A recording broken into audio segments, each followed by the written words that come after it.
Ziegler, the Alpha Dog, and I've got a very special broadcast for you today. This is the Dawg Pound. I'm so dramatic when I say that. I press the hell out of myself, but I need some music or something. Yeah, really do. Ladies and gentlemen, boys and girls, we've got a great show for you today. We're going to be talking about, now brace yourself, it's coming on fast. Benstock's arrived. Okay, everybody's in the house. Hello, Brian. How are you? Hey, guys. Good to see you. Having a great day, just under the wire. Okay, so we're live. We're talking about the manufacturers, the vendors. Everybody is now capable of technologically transacting from A to Z. Carvana sparked it. Tesla has got them very nervous. And last week, I saw something in automotive news that got me a little stressed. You know, Farley was talking about that EV, and we're entering the EV really fast. The age of EV is coming. And, you know, everybody's saying 2030, 2035. You know, I've got a record as the most accurate futurist in the industry. You go back 30 years and you look at the things that I have said and the things I have in writing, the speeches I made, I am the most accurate futurist in the industry. And I'm going to tell you right now, 2030, 2025, the entire industry will be electric. Nobody will be building internal combustion engines after 2025, maybe 2026. Just remember I said that. Our guest today from the Ziegler, Michigan, all points north, northwest, my friend Herron Ziegler. Hello, Herron. Hey, Jim, how you doing? Good morning. I'm doing fantastically well. We got to do something about that misspelling of your name. You just figured out you've been spelling your name wrong your whole life, huh? Perhaps I have. Okay, and the BDC diva herself, the queen of BDC, Bobbie Herron. Hello, Bobbie. Bobbie, turn on your microphone. Oh yeah, we don't have you. I didn't say the queen of technology. I said the queen of BDC. Hello, Bobbie. There you are. Yes. Okay. And one of the most brilliant women in the car business. She's held every position from receptionist to general manager. My friend Jennifer Briggs from Next Level.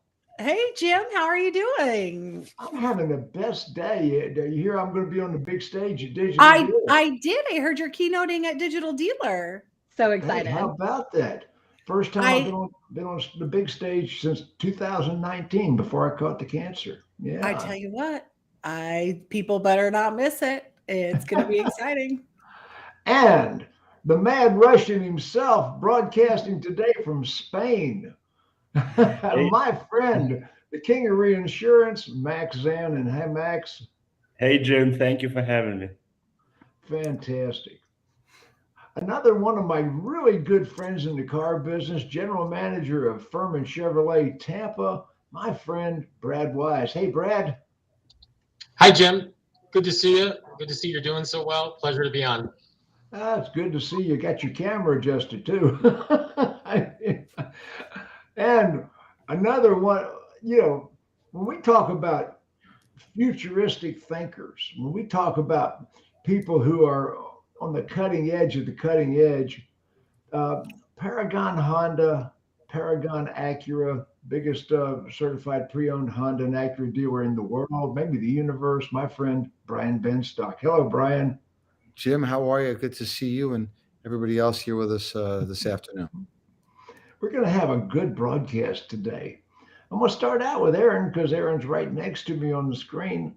Herron, the manufacturers are talking about transacting directly to the public because it's all for the good of the dealer. What do you think?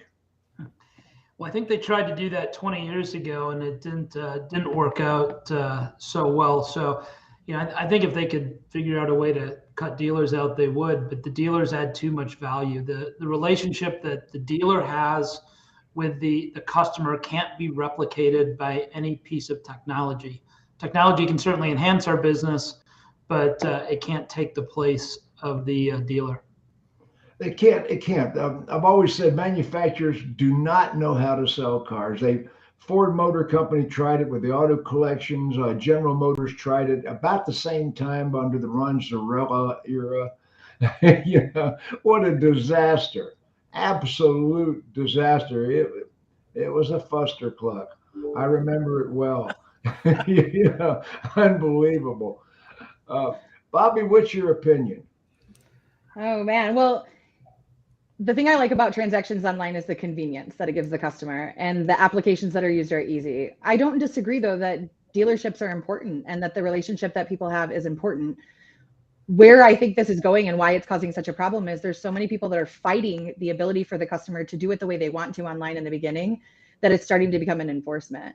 But there's room for both there, and hand in hand, you can deliver an outstanding experience for the customer and for the dealership by embracing the technology and still giving a strong level of customer service. I think after the sale is extremely important. I want a relationship with the place that I go so that when I have an issue or I have a question, I have somebody that I trust that I can call. And we know what that call center would look like with the OEM, right? No, we've seen the OEM. I'm gonna dip down. Brad Wise, what's your thoughts? Well, I really don't see the need for it other than the infatuation that they have with Tesla. I mean, dealerships are getting better. CSI scores are getting better. The infatuation with Tesla. I love that. Yeah. The dealership cultures are getting better, not getting worse. So there really is no evidence for why they would even want to do this other than that reason. And the control, I mean, I already see the writing on the wall where, at least with General Motors that I represent, is this reservation ordering, this one price on the EVs coming down the road, these flats that they're paying to salespeople. They're talking about them ordering the cars for us because they know they have analytics that say it can do better than we can as human beings ordering cars, which might be true, actually, if you have 100% trust behind the product. But the thing about car dealerships, I don't think most people appreciate the philanthropic work in the communities that dealerships do for people, and then the complexity of a car deal. I mean, in a very affluent area, the manufacturer to consumer might have some merit, but the complex credit that we deal with, the upside down, the values of the trade, switching people to a different vehicle. I mean, it's all about emotion, and you eliminate all that emotion doing something that's a direct to consumer, because the manufacturers, they've never been near a dealership. They have no idea what it's like on a busy Saturday when people have expectations here, and a great salesperson is able to bring those expectations down through rapport and value building and creating excitement and a vision of getting a car today. I mean, if you eliminate that, first of all, you take all the fun out of the car business. And hopefully I'll be out of the business by the time that happens. Brian and I will be pulling up in our electric cars, stealing coffee and talking. But, I mean, if you take away negotiation, you take away commission, you take away all the competitiveness. I mean, for instance, Brian Benstock, it runs one of the greatest operations in the world, where there might be a Honda dealership 10 miles away. It's the worst operating dealership in the world. That's what makes this business great. We as leaders, we're it's like sports to us. The competitive nature of building your team, motivating your team, recruiting the best people, and constantly drilling and rehearsing. That's the whole fun of all of this, and it works. It works because the business that weak dealer won't get, the good dealer will get. So I guess the overlying thing is the complexity of this is a very undervalued thing in a car deal. It just doesn't. You just don't walk in and get what you want. There's lots of different lefts and rights that a good salesperson has to navigate. So I think, I know you don't agree, but I think the franchise laws are pretty ironclad. But you seem to think, well, you said there's some verbiage in that agreement when it comes to. No. There are some loopholes in the franchise laws right now that. And, Jim, there are no franchise laws or protections as it relates to EVs. What are you talking about? Tesla, I was saying this 6 years ago, they pierced the protective veil that we had with the franchise laws with electrification. And all the manufacturers are jumping through that, and Apple will jump through that same that same, I won't even call it a loophole. It's a workaround. We talked about that last week, Brian. Yeah, listen, we're going to have to change. The dealers have to work with the manufacturers and amend the franchise agreements so that they're equitable for both the manufacturer and for the dealership. If we're going to say, and we're going to hold Wait a second, Brian, when has the manufacturer ever been equitable? When it's in their best interest and when it's in their intelligent self-interest. Jim, I don't think for a second the OEMs have a clue of what's coming. They're scared witless.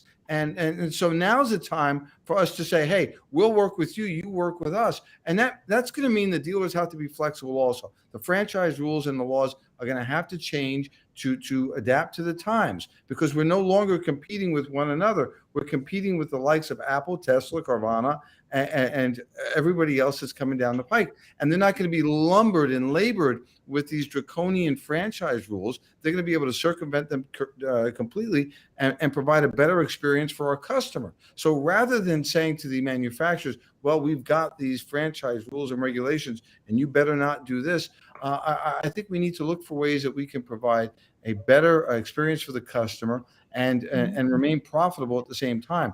I do think there's always going to be a place for the dealership. I think the dealership of the future is going to be a temple to the brand, where customers come to really interact with the brand. And I know we have cars on the showroom floor, but they really don't allow for the interaction, right? Why not have simulators on the floor that are cool as hell, where a customer could go in that car and take its returns at 100 miles an hour safely, and introduce the metaverse to the showrooms and really create an incredible experience for the customer. Did you see Brian Kramer's? Did you see Brian Kramer's post on the metaverse? I have not. I like Brian, but I haven't seen it. Yeah, I put a Photoshop of him wearing a tinfoil hat communicating with the aliens. So he's got a direct line to Elon. Jim, I wouldn't. That metaverse is going to be powerful. People are finding easier ways to transact. And I think dealers for the longest time have made it very difficult for people to transact. And I think Brad was talking about the philanthropic benefits of the dealers.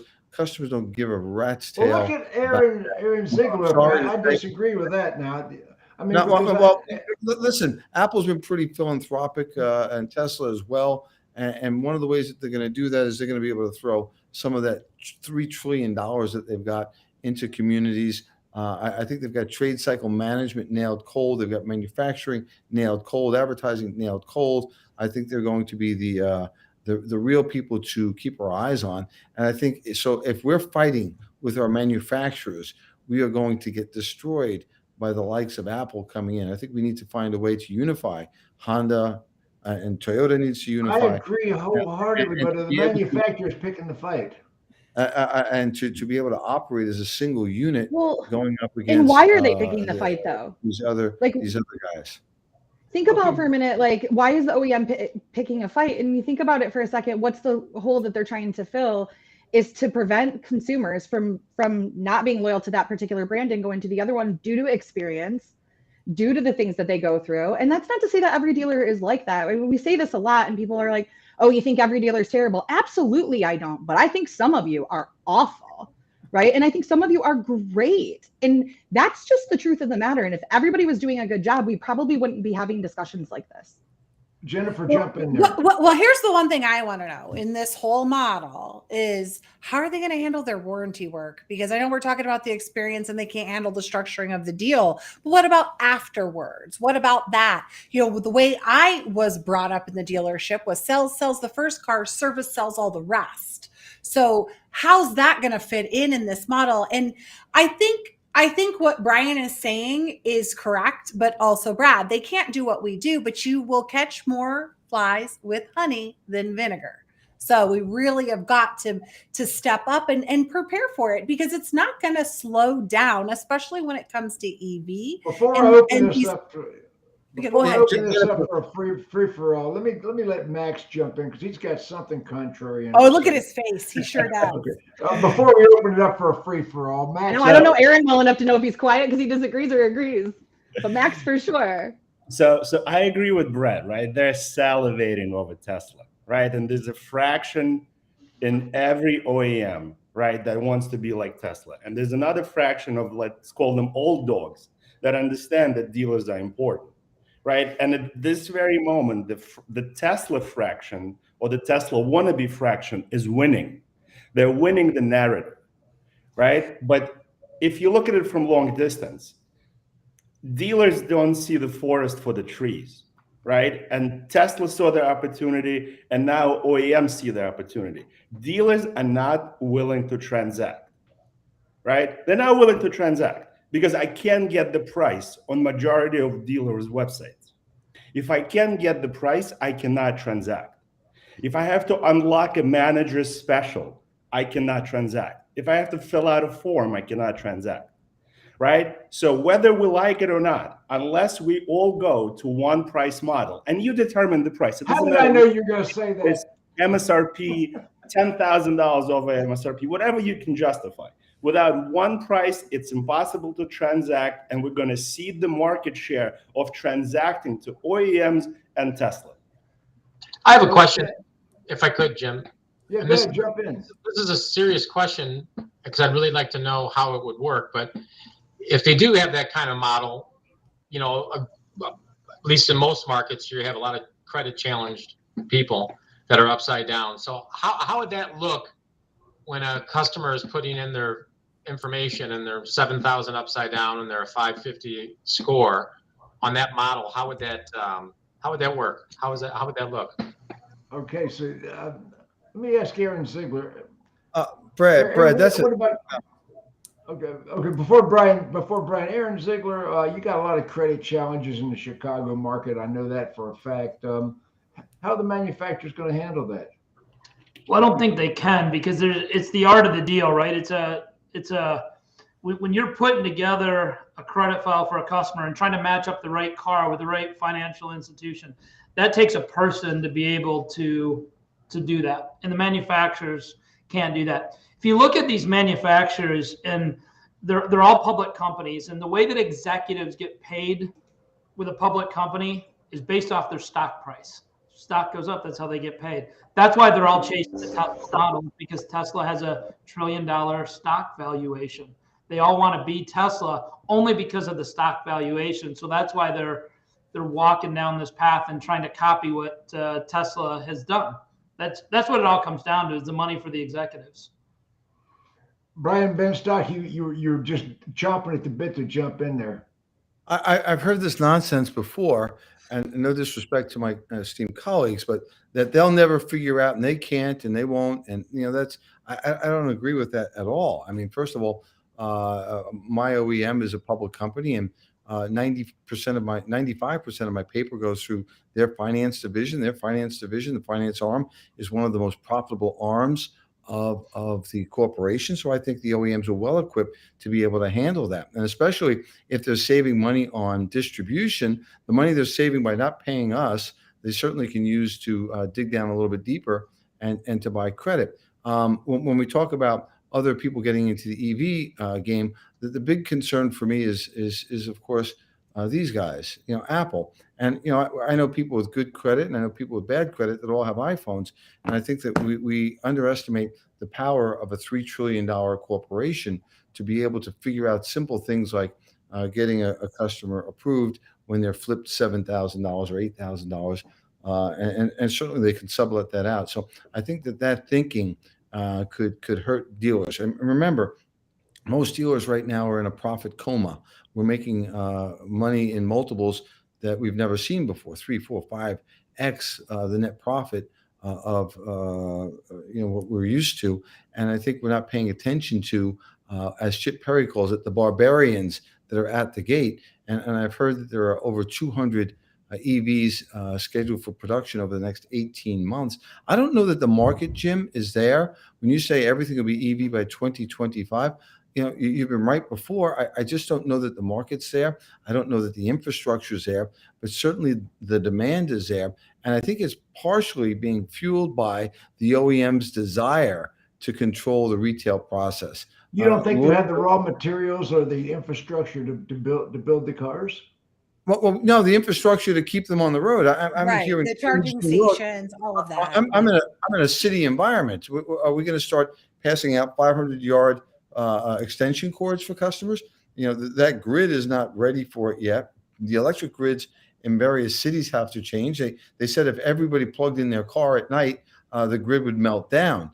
So it's got to be crawl, walk, run with the technology. And I'm all for change. I think it's great. Have we taken a look at the environmental impact of having all these batteries that have a shelf life of a couple of thousand years? And what are we going to do with those batteries when they have to get put in the ground someplace?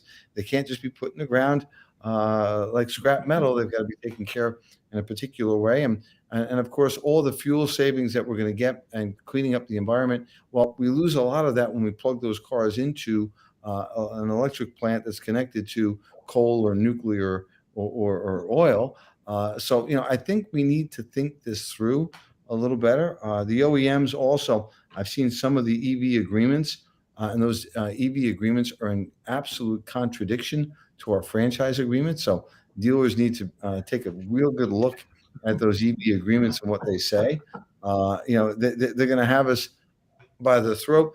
And one question I have is, how do you roll this out across the country when the receptivity to the electric vehicles is different in different places? Right. I know that the West Coast and California, I think there's a high level of receptivity to EVs, but I'm not so sure in New York City it's the same. And certainly the infrastructure, Iowa, like a city like New York is Indiana, not.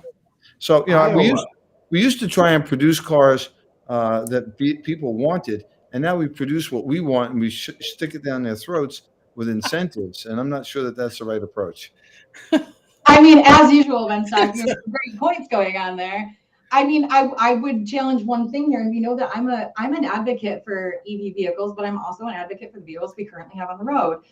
But thinking about the battery situation, yes, that obviously could be a big problem, but EVs are more eco-friendly than their gas-burning counterparts. So I don't know what the weight of that looks like. I would challenge you on that. If we take a look at a 20-year period, right, you're going to save on some fossil fuel, but you're going to be using different fossil fuel. But that is with the current infrastructure, though. If we were, and I think that's what Brian's point is, in order to make it sustainable, for it to be nationwide and for internal combustion to go away, I mean, we would have to change much more infrastructurally instead of coal plants, wind, solar, and then there are other environmental. You're not powering your electric car with a windmill. I'm sorry. Listen, I have powered. Wait. I have powered. He can do it. I'm telling you. Listen, I have powered, but to be serious, I have powered an entire manufacturing facility with a wind turbine before. So not that every single house is going to have it, but from an overall infrastructure standpoint, we're not pulling up to a coal plant. You heard it here first. Briggs is wind power cars. Now, what does the environment look like with a million windmills everywhere? I mean, they're not exactly good looking. I've seen them in upstate New York. They're terrible eyesores there, and I guess they do some good.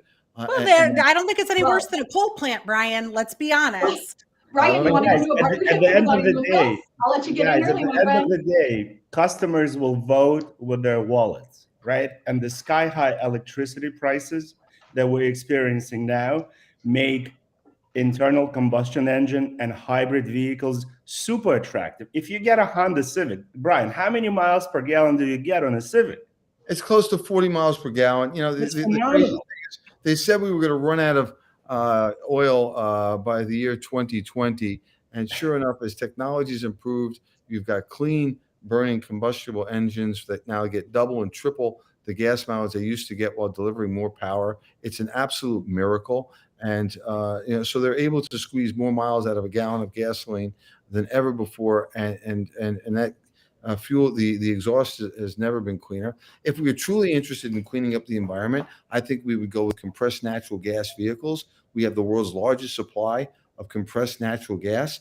And, Honda had technology 15 years ago where the exhaust coming out of the exhaust of a CNG in Los Angeles was actually cleaner than the ambient air. In other words, if you were driving a Honda remember. CNG vehicle and you're driving it through LA, you were cleaning the air. So why didn't we put our shoulders behind that? We're still taking It care of wasn't big politically advantageous. We're still taking care of big oil. This is just a different way of doing it.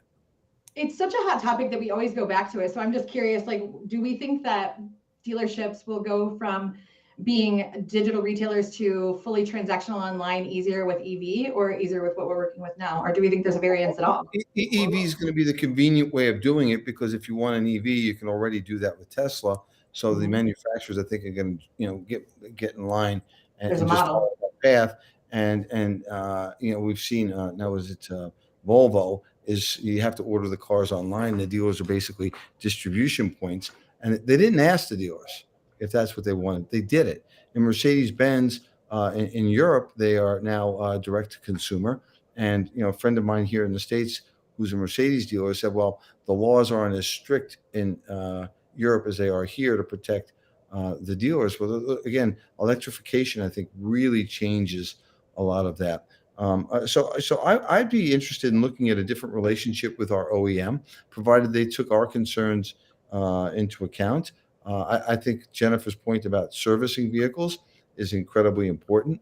These are going to, the EVs, contrary to what we were told, require more maintenance and service than their counterparts, which I think is good news for us, especially in the first number of years that these cars are on the road. So I think there's a shining star there. But we really need to get together with the OEMs and figure a way forward with this new hybrid dealer agreement that will allow us to remain profitable and allow them to have the distribution points that they now enjoy. Brad, Chevy Volt, how'd that work out for them? Well, you already know the answer to that, but like anything, there's going to be bumps along the road. This is something new, and I just got a word today that they're going to start retailing those again. So General Motors has made a great investment in EVs. It's one of the first times that General Motors is at the forefront of something instead of being following someone else's success. So from that standpoint, I feel good about our franchise being a leader in that space. Cadillac's already committed to 100% EV. That's true, isn't it? Yes. And just for the record, I was a Honda EV Plus dealer in 1996. We had an electric four-door sedan, looked very much like a CRV. It weighed about 9,000 pounds, and it didn't have a great range. But Honda has had the technology for a number of years, and Honda, I think, takes a very measured approach, understanding that the demand wasn't there yet on the customer side. And in fact, from what I understand, a number of the engineers at Tesla were originally engineers from Honda. So they've got the technology. Honda has it on the shelf, but they're waiting for, I think, the right move to wait for the consumer demand to be there. Nobody wants to see manufacturers have to heavily incentivize these EVs to get them on the road, because we know that's going to come from some other profitable center of the manufacturer. There is no mandate for EVs or self-driving vehicles for that. Autonomous vehicles, the public isn't clamoring to be the Jetsons. I mean, that First of all, the reason I would love a flying car. Like, that's all part of the fun. And I think I know that it's shifting with the newer generation, right? Where they're doing more ride sharing or even, whatever it might be, whether it is, just Zip cars or Uber. But I think that still is not even just an age specific thing. And especially to Brian's point earlier about where you live, like the ability to get in my car and be able to go wherever I need to go or call up a driver. The acceptability in New York and the acceptability in California is not the acceptability in Iowa and Nebraska. Exactly. Well, then why is Uber doing so well? Let me tell you, I'm glad you mentioned Uber. What does the average manufacturer make on a car today? And I'm going to guess, let's say it's $7,000. Imagine this deal. The manufacturer provides Uber and Lyft with an autonomous electric vehicle, and the vehicle, let's say, is $250,000. And they say to Uber, you can have them for free. Here they are, they're free. All you do is you pay us 50 cents a mile. You pay us 20 cents a mile. What's the most expensive part of the Uber? What's the driver? They've eliminated the driver. And if the manufacturers can get 50 cents a mile and that vehicle goes 200,000 miles, well, the manufacturer now, instead of getting $7,000, is getting $150,000. And they'd be able to, with that kind of revenue, say, and it includes the maintenance on the vehicle. And you'd have to go to one of the dealerships to maintain it. So, these autonomous cars, I think, will start out in fleets first. And the manufacturers would be smart to look at, it was like cell phones, right? They used to be so expensive until they said, hey, here's your cell phone. It's free. You just have to sign up with us for a year or for 2 years. And I think we'll see that business model take place with the autonomous car. So I don't necessarily want an autonomous car yet, but I do think there's going to be a market for it, for sure. There's going to be a market for it. Now, let me point something out to us. EVs, when it's mandated, when the government finally says no more internal combustion engines, whatever that is, we're going to have to replace the entire fleet of cars that everybody in the world is driving. I mean, the manufacturers are thinking, "What? Holy shit! We've ran out of consumers. There's only so many licensed drivers now. Every one of them's got to buy another car. It's going to be cash for clunkers all over again." That was a nightmare. There's that fuster cluck again, and all of a sudden it starts to happen. And now the vendors are in on this. The vendors have been looking for total transaction for a long time. Everybody wants to turn the dealers into warehouses. Everybody, the vendors and the manufacturers would like nothing better than to see the dealers become warehouses and service centers. Well, Jim, define the vendors, because as far as I know, CDK, imagine I'm a vendor. Well, imagine if we went we met Elon Musk in a bar, and could you imagine saying to Elon Musk, "Hey, who are you on, CDK or Reynolds?" Obviously, I laugh at you, and again, so there's a lot of disruption that's coming for everybody in this space. Don't think it's just the dealers. The ultimate, the hot setup is where your CRM, your DMS, your database, your equity mining tool are all one and the same, and nobody's cracked that code yet. That'll be a terrible monopoly on your data and what can be done with it. Or it's an incredible protection of your data, because right now you have all these different pieces plugging in and having and handling your customers' data. Hey, Apple's got a single database, right? Tesla's got a single database. Carvana's got a single source of truth in a single database. And we've got this fractionalized between a CRM, a DMS, and everybody else that sits on top of it. The model definitely has an advertising company. Like, I'm not comfortable with the fact that Auto Trader is hand in hand with Vin Solutions. And that's good. They can put me on their internal list for saying it, but it's the truth, because I don't know what skeletons live in that closet other than what I've seen or been aware of or been witness to. But I can tell you right now that CRM data, and you and I both know it, paired with all of those other opportunities, can blow you out of the water with the competition without even barely trying. Oh, Bobbie, the Cox companies, and we got the NADA convention coming up in a couple of weeks. There is a whole Cox Boulevard at NADA convention. You go down Cox Boulevard and get this. There are 3 types of data. There's transactional data, there's financial data, and there's personally identifiable data. With all of the companies that Cox owns sharing information with each other, they have all 3. They have personally identifiable, transactional, and financial. Jim, they still haven't figured it out. They don't play nice together. They don't even talk to each other. And they own all. And I'm not implying that it's Cox Automotive that I'm saying. I'm just saying that that's where the danger can come in, is a company similar to that goes in and monopolizes a market with all of that data is dangerous. It is so inexpensive to steal business from your competitor with barely any effort with the technology that's available, and all you need is a little bit of data to do it. Herron was trying to get a word in here a second ago. The problem with Cox is all their products are siloed and they don't connect with each other. They don't talk with each other. Brian just said that. Their own people fight with each other on different products, and they do not work together whatsoever. Which did they miss an opportunity or? They're missing a huge opportunity. They were former competitors. Now we bought you, and it's supposed to be kumbaya. Yeah, they're still fighting. HomeNet, Viato still fight. I mean, come on. I asked Sandy that 10 years ago, Bobbie? When are you guys just going to merge them together? But I actually think from a dealer perspective, that reduces the risk for your data security by having it in one location. What I think is an issue is that we don't look at it, and the point that Cox isn't even leveraging it. And I know I just went through a DMS conversion and I had to figure out, you mean the dealer track DMS updates my CRM slower than Reynolds and Reynolds? That's insane.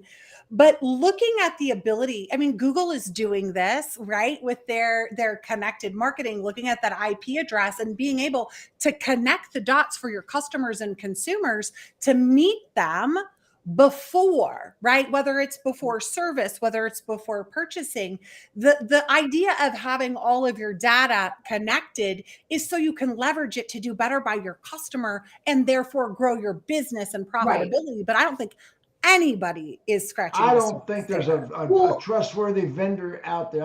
I don't think any vendor can be trusted. And when they come in and say scares the crap out of me when they say we're your partner. I'm a partner and I'm a vendor. Let me tell you, I am the original data warrior. I was Paul Revere riding down the streets of cyberspace yelling, "They're stealing your damn data." I mean, when I first took on TrueCar, when TrueCar first came out, does anybody remember? I paid $50,000 to get out of the prosecution when the Federal Trade Commission came after me, because I had 178,000 posts on the blog, and they claim I was boycotting TrueCar, which maybe I was. Remember back to when the whole cars.com thing went down, and it was lots of things, but it was they send out an email campaign to a customer that promotes cars in other dealerships, right? And everybody went, oh my God. But now we have companies that own digital retail online tools, that own marketing companies and own your CRM. And I'm not saying who's shady and who's not, but I'm saying in the wrong hands. I'm not talking about your data being housed in some ransomware thing. I'm saying with that data, I can download your CRM list. I can download your website activity. I can go in and download your digital retailing. And then I can target those customers as your competitor for about pennies on the dollar for your competitor. And that is how easy it is to do. Now, would I ever do that? No, because that's shady. And that's what I'm saying. Don't give people that data. But that's the part that scares me about those companies having so much access to it. It is dangerous. And it is so easy. You paid all that money to bring in that traffic, and it can happen. There's companies out there right now that sell products that scrape your website and compare that data through Amazon listings and then resell it.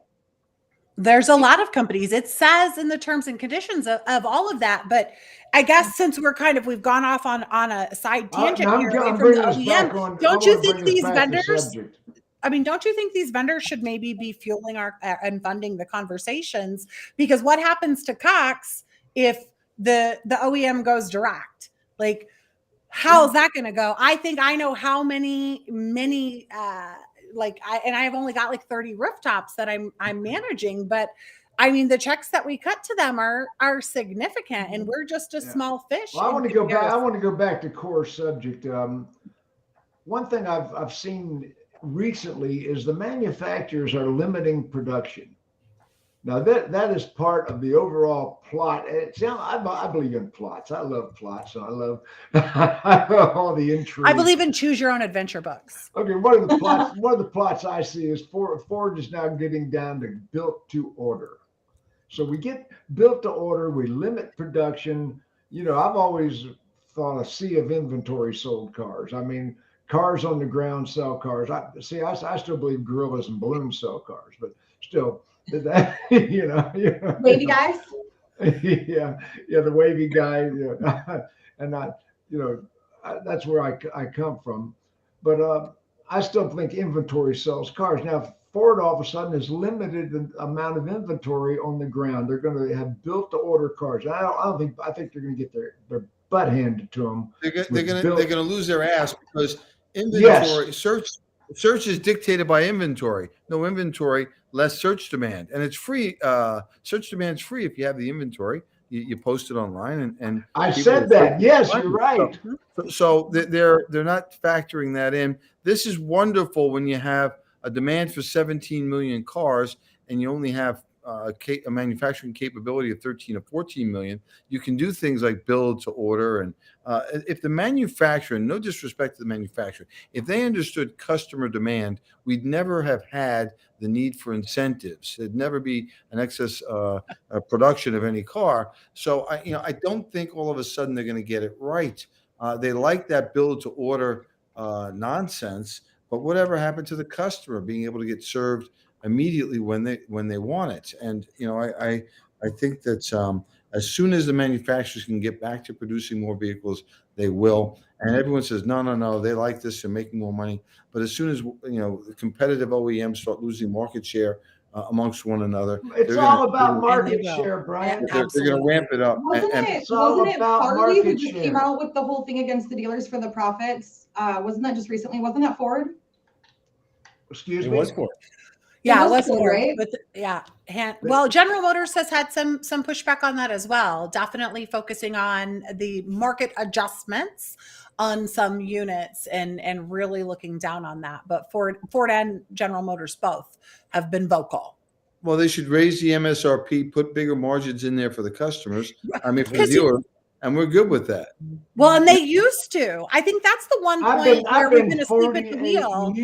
That margin for us has been getting skinnier and skinnier, but no one is even screaming about it. And that's the way to go. So the customers are not paying over MSRP. The manufacturer's suggested retail price has not been adjusted to reality. So if you're going to produce less, then you have to give more leg in that particular transaction to the dealers, because we're expected to cover the same or greater expense with less volume, and the only way to do that is to increase the margin. So they should take a good look at the MSRP, the delta that's provided between invoice and MSRP, and make an adjustment there. It would not have the net impact of charging consumers more money. In fact, in many cases, if you gave us a healthy profit margin at MSRP, I'd be apt to say, hey, that's a reasonable price for us to charge, and we could frown upon going over that as well. Brian, but do you think that's part of the plot, Jim? 48 years in the business. A 1976 Eldorado Brougham. A 1976 Eldorado Brougham was 25 feet long. I always joke you couldn't see the hood ornament in the fog. I mean, big ass car, luxury car. It was $13,000 MSRP, and the cost was $9,000. Right. Then a 1996 Eldorado Baritz, I think the last year they built them maybe, was a smaller car. It was a $52,000 car, and it had $2,500 markup. Yeah. So the manufacturers took the MSRP through the inflation didn't go up 300 and 400%. But the manufacturer's price did. And the only way that we could offset that was to have very high volume outlets, and in fact, addendums. And the number of outlets, number of dealerships shrank, right? So I think taking another look at the margin that we have would be appropriate. Was the Ziegler Corporations in business in those years, Aaron? We've been around since 1975. 1975. So in 1975, I started in the business in 76. So that's, we're talking 48 years ago. Now, you've seen your entire life the margin shrink. Jim, it was always interesting when Honda would announce a 1% increase in the price to consumers, and then we'd look at our invoice, and the invoice went up 3%. The invoice went up 3%. No, not just. I was one of the soldiers against the Blue Oval certification program with Ford. When Ford said, we're going to take 1% of your invoice and put it into Blue Oval rewards. And Ford said, we're going to take money out of one pocket and put it in your other pocket. Aaron, how many times have you heard that speech? Yeah. So all this comes down to simple economics. It's supply and demand. It doesn't matter if it's cars or boats or RVs or watches.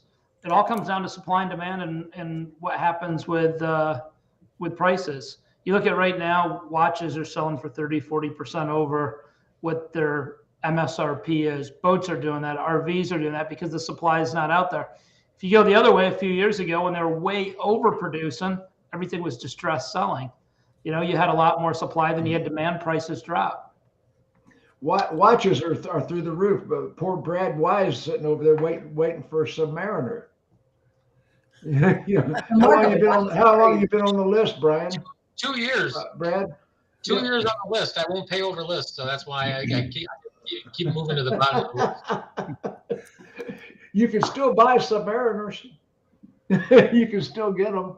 Not from a authorized dealer. You can't.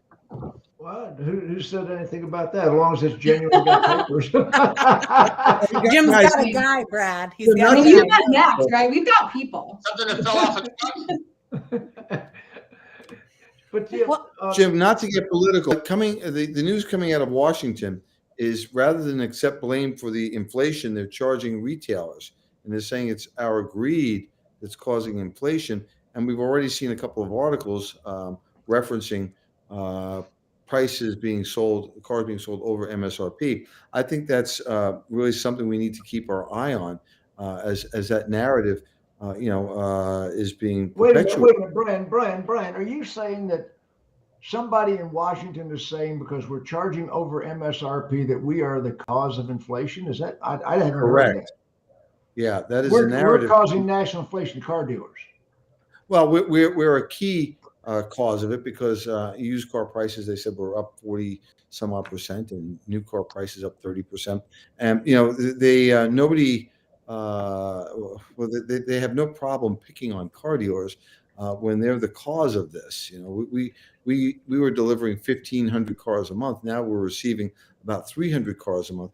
And you tell me how we're able to generate the same dollars necessary to pay our taxes and our overhead on 300 cars versus 1,500 cars. It's just a math problem. The only way to do that would be to have a higher selling price right now. And certainly I prefer having inventory on the ground, just like you, Jim. Inventory sells cars, and if I have 1,500 cars on the ground, I know I'm going to sell 1,500 cars. And now listen to what he just said. Inventory sells cars. We've got Aaron Ziegler, we got Brad Wise, we got Jim Ziegler, we got Brian Benstock. We got four of the highest retailers in the country. I mean, I could put any one of these four people in the dealership and totally blow the numbers up. So we know how to retail cars. You got four ultimate experts on this broadcast. Let me tell you. Well, and what's interesting about that? The big numbers. What's interesting about that is all of them are digitally retailing correctly and using great technology and promoting it, every single one, because we've done the research to see. So there's a direct comparison between inventory sells cars, digital retailing to the experience that the customer has. There's a direct relation to the success of the store. Yes, you have to have the inventory, but you also have to have the experience.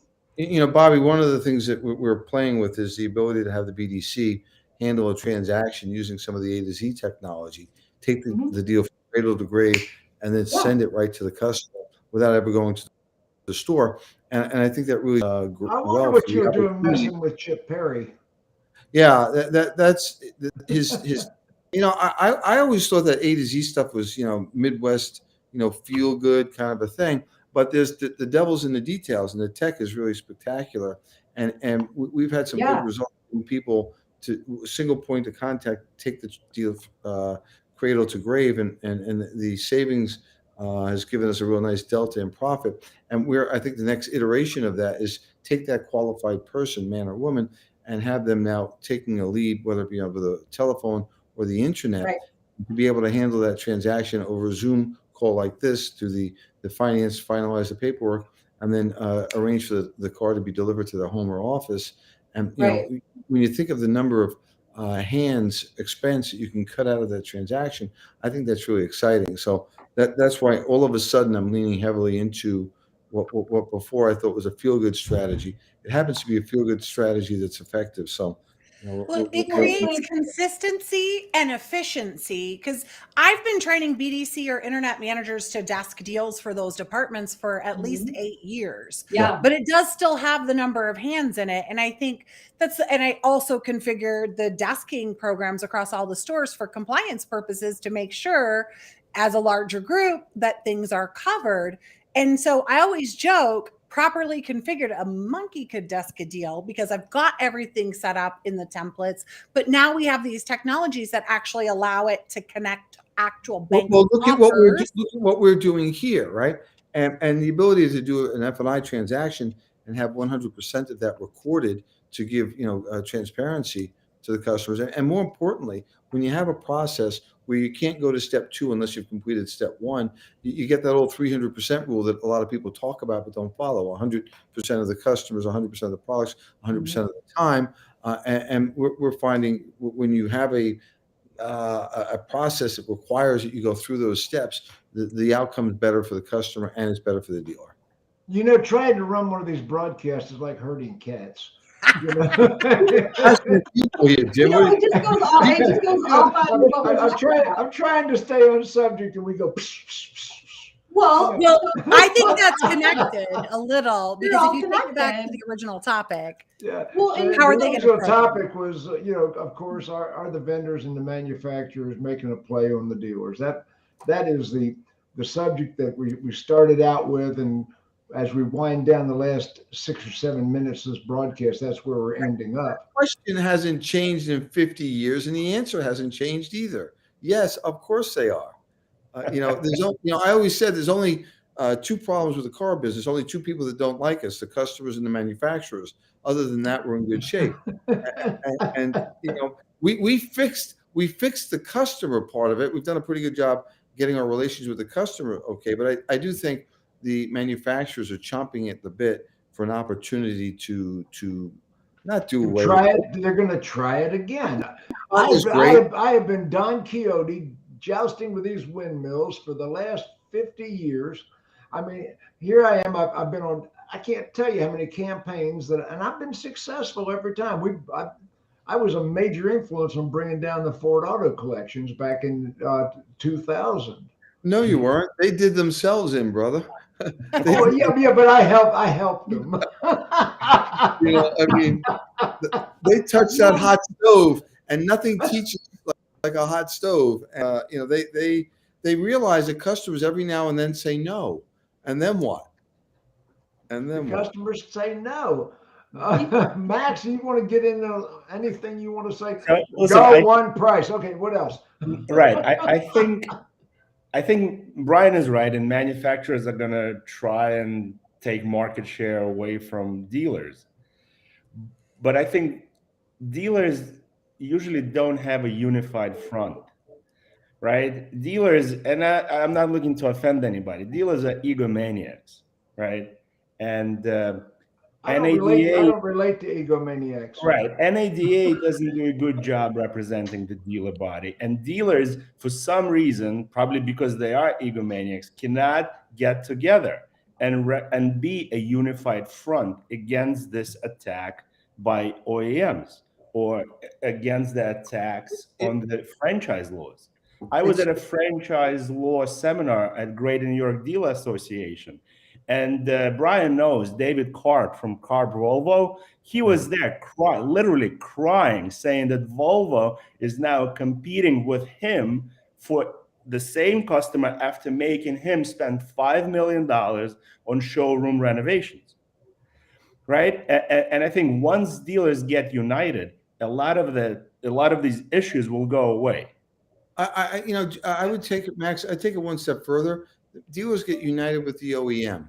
You know, I'm not for collective bargaining against the OEM. I think our interests should be aligned, and I think the OEM could do a better job with that, and I think the dealers can do a better job with that.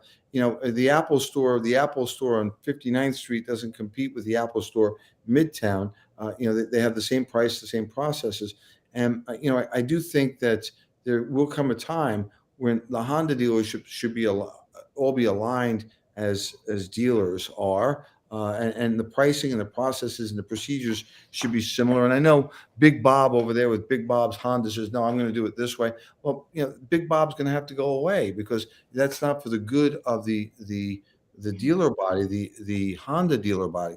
The challenge that the Federal Trade Commission is going to run into as the OEMs get involved in this, you really are going to have not price fixing, but you're going to have multiple places having to charge one price. And so if that's what's going to happen, we should embrace that and get out ahead of it and figure out what's a reasonable margin for dealers to get. Let's unify on that. What are the rules? We're going to have to go to one price. I thought I'd never say that. Yeah, no, well, we are. Finally, Jim, you're coming around. It's let me turn Max's mic off. I made a suggestion, Jim. I made a suggestion to Honda. You know, I said, let's just keep the margins that we have right now and set that as the parameters for one price. And everyone in the room at the time was pretty good with that, you know, because the margins are pretty healthy right now. One price doesn't necessarily mean a bad thing. We've been selling used cars at one price now for Paragon for better than 12 years, 13, 14 years now. And it's not hurt us one bit. You know, the transparency, I think, leads to high sales volume. Let me ask Aaron Ziegler a question. Aaron, are you A to Z? I know a lot of dealers in your markets are A to Z with the salesperson handles the entire transaction, or are you still desking from the desk? So we're still a more traditional, Jim, where we're still desking from the desk. Although in today's world, because it's so competitive with the internet, you're almost one price on everything anyways, whether you advertise that you are or not. Well, and our market is like that. We're in Michigan, so some of your market is like that. Correct. But that's a huge part. We have our hands tied a lot with our employee pricing. That's a pretty significant part of our market, and that is one price. Well, Aaron's got stores in Michigan too. That's what I mean. Yeah, the Detroit market is fierce about that. Well, Aaron, I know Walzer and some of the dealers in your market are A to Z. They're doing the entire transaction with the salespeople. I'd like to do another show on that one of these days. Chip Perry hired me here about 6 months ago to consult the A to Z company on finance, because that was their weakest point, as I perceived it, was their finance. And Chip Perry and Brian Ellie and one of their other executives flew to Atlanta and spent a day with me, and we totally revamped their finance. So as we wind down the last couple minutes, I'll go back to, let's start with Aaron. Aaron, what would you say to wrap up this broadcast? What have we not talked about? Yeah, I think it goes back to your original question on the manufacturer. I almost forgot what it was. Take out the dealers. And I think the dealers add a lot of value. And the technology can be used to enhance the customer experience, but you can't replace the dealers 100% with technology. You can't take it national. You look at the problems that a company like Carvana's having right now. They can't even get their titling issues straightened out, and they're getting shut down where they can't do business in states like North Carolina, and a lot of the state AGs are going after them right now. And something as simple as that the dealers, for the most part, figured that out a long time ago. So they just put out a thing that said they want to partner with the dealers now, which is scaring me to. They want the dealers to put your inventory on their website, and they take no profit just to try to pump up their numbers. But they're losing about $4 million per dealer. Because more VIN numbers get more consumers. Yeah, exactly. So that's a whole show. That's the virus-host relationship. That's what Car Gurus did, right? We'll give us exactly. And then they control search. And it reminds me of what happened with Jeffrey the giraffe and Toys R Us. And they said, hey, I got this great idea. Why don't we list all of our toys on Amazon? And that was a great idea until Amazon got all the data of what toys had the biggest margin, the biggest draw, and they no longer needed Jeffrey the giraffe. Jeffrey the Bezos knocked the heck out of and the stuffing out of Jeffrey the giraffe, and they went out of business. And it's the same thing. That is why I Let me wrap this. We got about 3 minutes left. Brad Wise, what has not been talked about? I just want to circle around, just say the car dealers are some of the most resourceful people I know. And in 33 years, I've seen it, not all, but I've seen a lot, and all of us have. And we're just very resourceful, and we're very creative in the way that we overcome hurdles and those kinds of things. And the things coming down the road, we'll do great with them. And I agree that we should have a good relationship with the manufacturer. But the part about selling direct to consumer, I mean, this is the only industry still around, I think, where a C student working at Chick-fil-A making $15 an hour can get, with a great personality, can go on the showroom floor and with hard work make $100,000 in its first year, get promoted to a manager and F&I manager or GSM and make $500,000 or more.